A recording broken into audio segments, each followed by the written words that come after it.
Starting out on the diamond right here in the Scenic City, the Lookouts hosting the Mobile Bay Bears for Game 4. Fans came out with family and friends, their dogs, as it was Dogs at the Diamond Day to enjoy America's pastime. And first at bat for the Lookouts is bottom of the first, Nick Gordon. He had a sour taste from Saturday, knocks it out, ties it up. It's 1-1 in the bottom of the first inning, and the ball was dropping just right for the Lookouts. Yesterday, Edgar Carano, he's going to rip this one up center, bringing Gordon across the plate once again. It's tied at 2s at the bottom of the third. And check out this right here on defense, Ryan Walker on second, paying attention to that lead runner, doesn't even bother with the runner on second. He gets him out at home and gets them out of a jam. The Lookouts were capitalizing on every error that the Bay Bears had yesterday. Knocks it off of the shortstop and second. He can't get a grasp of it either, and the momentum continues to roll for the Lookouts. Gordon, with a solid hit to center, would bring home another run, and they would go to win 5-4. The series is now tied up at 2-2. Game 5 is tonight at 7:15. And yesterday, the Braves were looking to leave a little dirt behind before the Pirates could get their brooms out. It was Game 3 of the series, and who likes watching home runs? Because I sure do. So let's head to Pittsburgh for a little home run derby. Top of the first, the Braves get on the board first as Dansby Swanson sends the Jarrett Cole offering over the left field wall for his first home run of the season. Braves are up 1-0 and let the home runs continue. Top of the fifth, Freddie Freeman in on the home run action. Solo shot into the left field seats to take a 1-run lead. That home run is Freeman's first of the season, and he wouldn't be done. Braves are up 3-2 and let him continue. Top of the seventh, the Braves add another run on Freeman's second home run of the day to push the Atlanta lead to 2. Braves are up 4-2. But the Pirates play catch-up. Fans getting some free baseball yesterday. To extra as we go, Atlanta goes to Jose Ramirez for the last 3 outs. But things don't go as planned as Starling Marte sends everyone home with the walk-off 2-run homer to left to give Pittsburgh their first walk-off win of the season. A clean sweep by the Pirates. They take this one 6-5. The Braves are back in action tomorrow against the Marlins. It's been 6 months since the Widmore bus crash. The family of the children who died say they're outraged with the direction the school district is going. This week, parents expressed their anger with a protest in front of the Hamilton County Courthouse. Channel 3's Tanisha Cordell has more on what changes they want to see. Another Saturday in the fall has come and gone, and despite multiple games in the SEC being postponed due to Hurricane Matthew, there were some incredible games. Let's go ahead and get started, though, right here in Chattanooga as the Mocs host Mercer. It's homecoming alum travel back, including former Mark Trill Owens, but the Mocs are also looking to get revenge after last season. Mercer won 17-14 over them, but the Mocs stopped Mercer here on their first possession, forcing them to punt, and the offense was ready to go. Benefield hits Boris Shoddy for a 34-yard pass to set the Mocs up for a touchdown. When Benefield this time, he finds Malcolm Colvin for 9 yards for the Mocs TD. That's Colvin's first career TD. Mocs are up 7-0. And huge defensive stop right here by Dale Warren in the red zone. Tackle for loss, forcing Mercer to settle for the field goal. It is now 7-3. And check out this 38-yard run from Crane.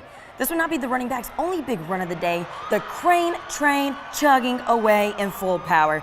That run set up this 25-yard strike. This 25-yard strike right here, Benefield to board. He got 1 foot in, which is all you need in college ball. The Mocs are up 14-3. And as I told you before, that 38-yard run would not be all you see of Crane today. Watch out on those tracks. Get out of the way. The Crane train taking it 54 yards to the house to extend the Mocs lead 21-3. He did get injured end of the first half, but head coach Huseman said he is expected to be okay. You know, if you watch Crane run the ball, if you tell me there's another back in the league better than him, you're wrong. There's not a better back in this league than him. Mercer had a late effort, but check out this hit by Phillips. Let's see that one more time. Laid him out. T.O. may have been there watching, but that right there is what we call a KO. That final 52-31 Mocs. And speaking of all these bowl games and college seasons coming to an end, let's speak of another season that is coming to an end soon. For the first time in 8 years, Tennessee Titans had a really good chance of making the playoffs. The game that would put them one step closer, delivering the knockout punch to the failing 2-12 Jacksonville Jaguars, who also just fired their head coach. The game was in sunny Jacksonville, and that is the only team the sun would be shining on. The Titans played catch-up the entire game, but the biggest loss, this play right here, third quarter, under a minute on the clock. Jags up big on a play-action play. Marcus Mariota gets sacked in the backfield by Sheldon Day. He's excited. However, later, NFL Network reported that Mariota has a fractured fibula, indicating the Titans QB is done for the season. Not that there is much season left. The Titans tied for first in AFC South coming into this week, ended up losing to the Jaguars 38-17. And with that loss, a Houston win on Saturday, the Titans will only have one more game on New Year's Day at 1 p.m. against you guessed it, the Texans. Tough way to end the season for the Tennessee Titans. And that's it for sports. Paul Barris is up next with your weather. Good morning and welcome to Week in Review here on Eyewitness News. I'm Sami Kincaid, and this half hour we'll bring you some of the top stories of the week. It's Masters Sunday, a tradition unlike any other. Several golfers in contention looking to navigate the greens of Augusta National to add a little green to their coat closet. Veterans Sergio Garcia and Justin Rose entered Sunday atop the leaderboard. Garcia was looking for his elusive first major in 73 career starts, while Rose was seeking to become the first European to win both the Masters and U.S. Open. Let's get to the highlights. Drama before the final pairings of tee-off. Russell Henley with his second shot on the fifth hole. He sticks it in the hole, hitting the flagstick and damaging the cup. The groundkeepers delayed play while they made repairs. Even Henley is in shock at what he just did. On the 16th hole, ace alert. Matt Kuchar dunks it in the cup for a hole-in-one. Kuchar's ace is the 11th final round ace on the 16th hole in the last 14 years. Kuch made a late charge, shooting 5 under his last 6 holes to finish tied for 4th. There you can see his hole-in-one. What an incredible day, exciting moment for Kuch. But all day, Sergio Garcia and Justin Rose battling back and forth for the top of the leaderboard, and they would head into the final hole tied at 9 under. On the 18th hole, Rose, he's going to have the first opportunity, but he misses the putt, and Garcia with a championship birdie putt, but he also pushes it to the right. We're going to head to playoff golf in Augusta for the first time since 2013. Staring down the 18th green, Garcia knocks down his approach shot and sticks it in less than 15 feet from the hole with 2 putts to win, but he only needed 1. He rolls in the birdie putt and wins the 2017 Masters and the first major of his career. A little green added to his closet today. And with Garcia's victory, this is the first time Europeans have won back-to-back Masters since 1993-94.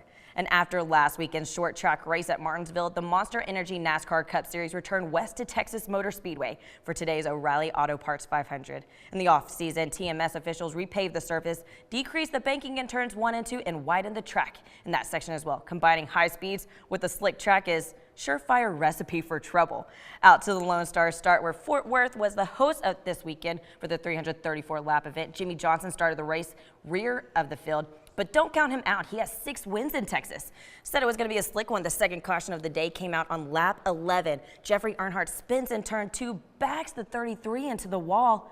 Reed Sorensen and Gray Gaulding were also involved. A lot of damage in that wreck, as you can see them heading off of the track right there. But let's go ahead and jump forward with 2 laps to go, right along with Kyle Larson as he picks Joey Logano for second and sets his sights on leader Jimmy Johnson. It would be too little too late for Kyle Larson. He ran out of time trying to chase down Jimmy Johnson, who took the O'Reilly Auto Parts 500. It's Johnson's 7th career win at Texas, most of all time. Joey Logano finished 3rd.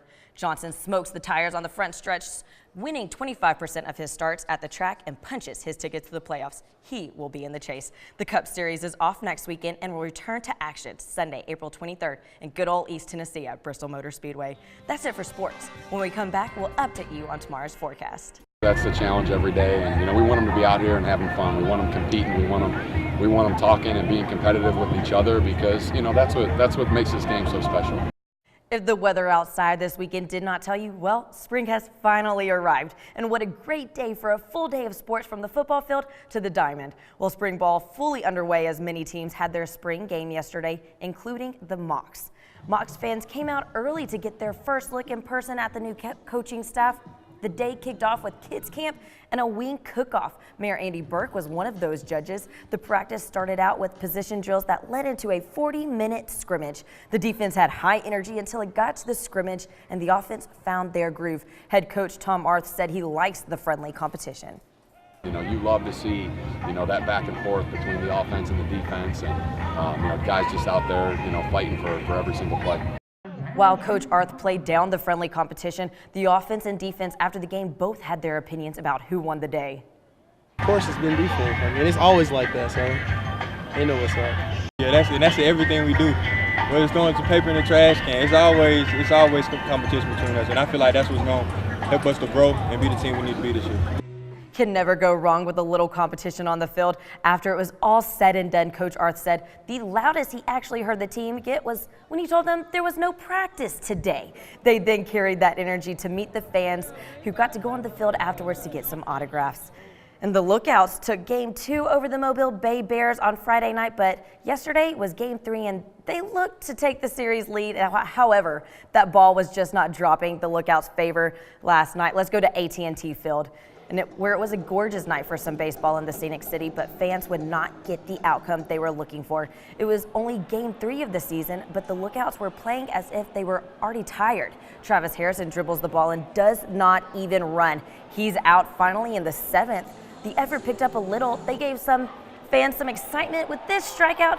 10th strikeout of the game, and fans go home with some free Chick-fil-A. That's about all they would get excited about, though. They carried that energy into the bottom of the 7th, where luck was on their side. Here as Dan Gamache makes it safe to second base, setting up bases loaded.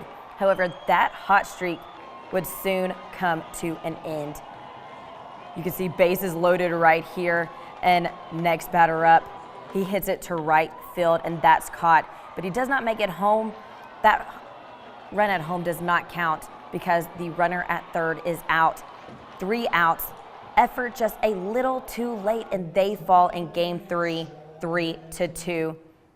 And they'll have another game today at 2:15. It's going to be beautiful weather, so get out there, enjoy the nice weather, and enjoy a Lookouts game. And that's it for sports. I hope you all have a wonderful Sunday. In an emergency, dispatchers are the true first responders. At the Hamilton County 911 Center, they offer help to people during their worst days. Some days, though, are tougher than others. Our Channel 3's Kate Smith was there when dispatchers were greeted by a very special visitor.